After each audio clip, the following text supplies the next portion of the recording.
బోండా ఉమాకి తీపి కబురు చెప్పిన చంద్రబాబు. చంద్రబాబు చెప్పిన ఆ తీపి కబురు ఏమై ఉంటుంది? బోండా ఉమా ఇప్పుడు దాన్ని ఎలా రిసీవ్ చేసుకుని ఉంటారు? వారిద్దరి మధ్య చోటు చేసుకున్న ఆసక్తికర పరిణామాలు ఏంటి? అసలు చంద్రబాబు చెప్పిన ఆ తీపి కబురు ఏ విషయానికి సంబంధించి ఉంటుంది? ఈ ఆసక్తికర అంశాల కోసం ఈ ఫుల్ వీడియో చూడండి. విజయవాడలో రాజకీయం ఇంకా సెంట్రల్ సెగ్మెంట్ చుట్టూ తిరుగుతోంది. ముఖ్యంగా వంగవీటి రాధ తెలుగుదేశం పార్టీలోకి జనవరి 26వ తేదీ సాయంత్రం చేరుతారని అందరూ అనుకున్నారు. అయితే తాను కోరిన డిమాండ్లు నెరవేరాలి, ఇళ్ల పట్టాలు అక్కడ పేదలకు ఇచ్చిన వెంటనే తెలుగుదేశంలో చేరతాను అని అన్నారట. అయితే ఇప్పుడు ఇక్కడ కొత్త చర్చ కూడా జరుగుతోంది. సెంట్రల్ సీటు వచ్చే ఎన్నికల్లో సిట్టింగ్ ఎమ్మెల్యే బోండా ఉమామహేశ్వరరావుకి ఇవ్వడానికి చంద్రబాబు ఓకే అన్నారు. అయితే తొలి జాబితాలో ఆయన పేరు ఉండే అవకాశం ఉంది. ఇక వైసీపీ తరఫున కూడా మల్లాది విష్ణు కూడా ఫిక్స్ అయినట్లే. అయితే రంగా అభిమానులు ఏ సీటు అయితే జగన్ ఇవ్వను అని అన్నారో, ఎక్కడ ఓటమి వస్తుందని అన్నారో అక్కడ నుంచి తెలుగుదేశం పార్టీ తరఫున పోటీ చేయాలి అని, అంతేకాని ఇలా ఎమ్మెల్సీ సీటు తీసుకుంటే పదవికి వన్నె వచ్చినా మీకు వన్నె రాదు అని చెప్పారట. అయితే రంగా అభిమానుల కోరిక బాగానే ఉంది అంటున్నారు కొందరు.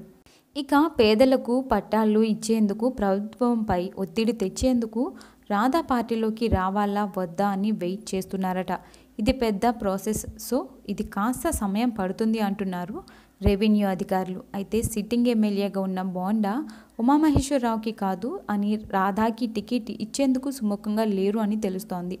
రాధాకి కేవలం ఎమ్మెల్సీ మాత్రమే అని, కార్పొరేషన్ పదవి కూడా అధికారంలోకి వచ్చిన తర్వాత అని తెలియజేశారట.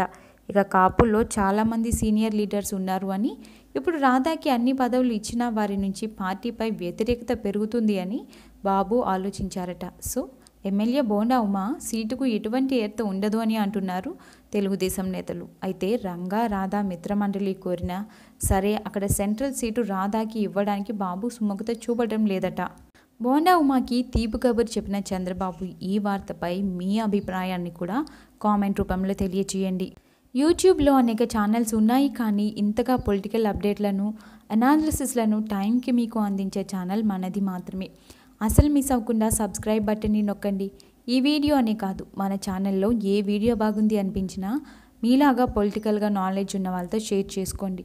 షేర్ బటన్ నొక్కి వెంటనే షేర్ చేసేయండి. కేవలం యూట్యూబ్లో కామెంటే కదా అని ఎప్పుడూ తీసి పారేయకండి. మీ బలం, మీ గొప్పతనం అదే. కేవలం ఒకే ఒక్క కామెంట్తో, ఒకే ఒక్క లైక్తో ఎంతటి వారినైనా కదిలించగల సత్తా మనందరికీ ఉంది. అందుకే మీ అభిప్రాయాలు పెద్దగా అయినా చిన్నగా అయినా కామెంట్లలో పెట్టడం మర్చిపోకండి. ప్రతి ఒక్కరూ మీ ఫేవరెట్ లీడర్కి మీ సపోర్ట్ ఇవ్వండి. కామెంట్స్లో ఆ లీడర్ ఎవరో అందరికీ చెప్పండి.